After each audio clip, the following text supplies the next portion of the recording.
En uso de la palabra, la senadora Dolores Padierna. En la campaña Seguridad sin Guerra, un colectivo de 240 organizaciones civiles hicieron un pronunciamiento el 27 de noviembre de varios puntos que yo quiero retomar. Por el respeto, exigen el respeto irrestricto al marco jurídico constitucional e internacional, ya que esta ley de seguridad interior atentaría contra la Constitución, los tratados internacionales que México ha firmado. Exigen que la presencia del Ejército en las calles deba ser excepcional, extraordinaria y no permanente. La vía para despliegues extraordinarios del Ejército sería únicamente el artículo 29 constitucional, y a la fecha no tenemos una ley reglamentaria de este artículo que establezca los contrapesos, los mecanismos de vigilancia de la actuación. Es un pendiente legislativo. Es urgente un plan de fortalecimiento de las policías en todos los niveles, reformar a las policías, las procuradurías, fortalecer al Poder Judicial y atender la crisis penitenciaria, cumplir las recomendaciones de la Comisión Interamericana de los Derechos Humanos y de la Oficina del Alto Comisionado de las Naciones Unidas para los Derechos Humanos, y definir un plan de retiro paulatino de las Fuerzas Armadas de las tareas de seguridad. Aquí hay muchos argumentos, pero se ha dicho hasta el cansancio por varios senadores que esta ley no militariza al país. Y quiero ir directo a los artículos 19, 20, 21 y 22 de esta iniciativa.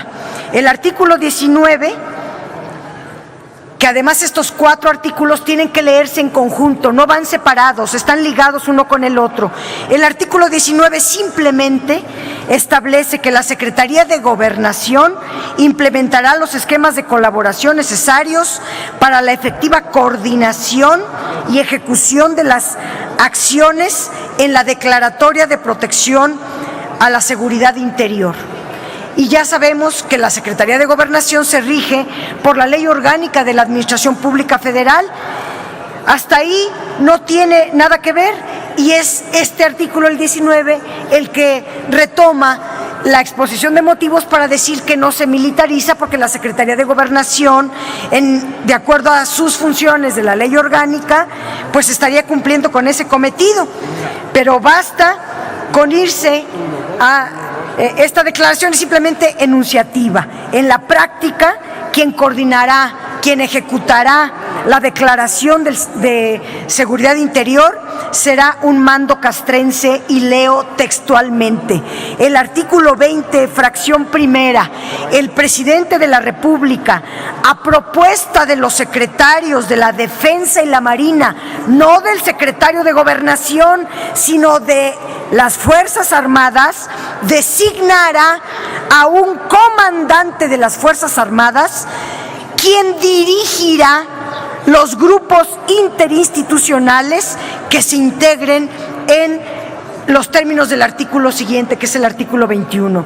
Es decir, que un comandante de las Fuerzas Armadas va a dirigir los grupos interinstitucionales. Fracción segunda: el comandante designado elaborará el protocolo de actuación para establecer responsabilidades, canales de comunicación y coordinación de las autoridades militares y civiles participantes. Es decir, se le da la facultad a las Fuerzas Armadas de autorregularse, de definir su propio protocolo de actuación y además de dirigir al personal civil participante. Quien manda, quien dirige a los civiles es un militar. ¿Cómo debemos de denominar este modelo? Pues militarista. Militarización del país. El artículo 21 dice que se constituirán un grupo interinstitucional con representantes de cada una de las autoridades y organismos participantes a efecto de coordinar la realización de las actividades de seguridad interior. Será una actividad castrense designada por los secretarios de la Defensa y de la Marina, quienes van a dirigir los grupos interinstitucionales a efecto de coordinar todo. Es decir, se supedita a la autoridad civil depositada en la Secretaría de Gobernación, a los altos mandos castrenses y a las ordenanzas de la autoridad militar. ¿Cómo debemos de denominar esto? Pues simplemente que se está militarizando al país. Se trata de una claudicación, de una delegación de facultades civiles hacia los mandos castrenses. La militarización de la toma de decisiones de gobierno es en esencia un acto de militarización puro y duro.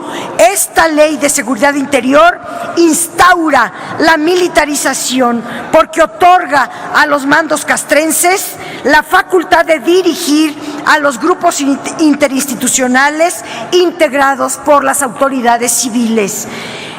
Sobrepone el mando militar al mando civil, y no conformes con la cesión de facultades a las autoridades castrenses en el ámbito federal, estos artículos establecen que adicionalmente las autoridades estatales se tendrán que sujetar y someter al arbitrio y supervisión de las autoridades castrenses, pues confiere a las Fuerzas Armadas, lo digo entre comillas, el seguimiento a las acciones de participación a cargo de las autoridades de las entidades federativas respectivas. Es decir, al momento que surta efectos la declaratoria de protección de seguridad interior, tanto las autoridades federales como las estatales y por ende las municipales quedarán supeditadas al mandato de la autoridad castrense. Si esto no es militarizar al país, entonces expliquen a la opinión pública cómo puede entenderse esta delegación ilegal, inconstitucional e inconvencional de facultades a una autoridad civil, a una autoridad militar. Es una delegación, una renuncia a las facultades de los gobernadores, del gobierno federal, y que lo ceden a los militares. El artículo 19 de esta ley, que tiene todas las disposiciones para las Fuerzas Armadas, es inocuo realmente acudir al artículo 19, porque la Secretaría de Gobernación es solamente mencionada de manera formal, porque en los hechos el artículo 20 y el artículo 21 están dándole en todo momento la facultad a los militares. Y en el artículo 22 se habla de las autoridades respectivas. No se dice quiénes son las autoridades respectivas, pero si el artículo 21 está hablando de los gobiernos estatales, los gobiernos municipales y todas las autoridades correspondientes, pero aquí lo abre a todas las autoridades respectivas, tienen la obligación de cooperar para atender las causas que motivaron la declaratoria de seguridad, siempre actuando bajo la coordinación, la supervisión y el mandato de la autoridad castrense. Se vuelve a ratificar el sentido militarista de esta iniciativa en el artículo 22. La expresión abstracta de autoridades respectivas, además, violenta el principio de certeza jurídica y el de legalidad, pues no establece con claridad si se trata de autoridades que gobiernan una zona especial, un territorio o donde se haga la declaratoria, ni tampoco se refiere si se trata de las autoridades que dice el propio artículo 13 de este texto, en vez de dar claridad a la función y a la operación de las Fuerzas Armadas, se les deja en total discrecionalidad y solo va a complejizar su coordinación en el terreno y en la práctica. La propuesta de modificación que se hizo al artículo 22 raya en lo superficial y en lo absurdo. Dice que si en la declaratoria no se ocupa de las Fuerzas Armadas, entonces no recae, pero si se les cita a las Fuerzas Armadas en la declaratoria, el mando recae en las Fuerzas Armadas por Concluya, encima señora de senadora. las autoridades civiles.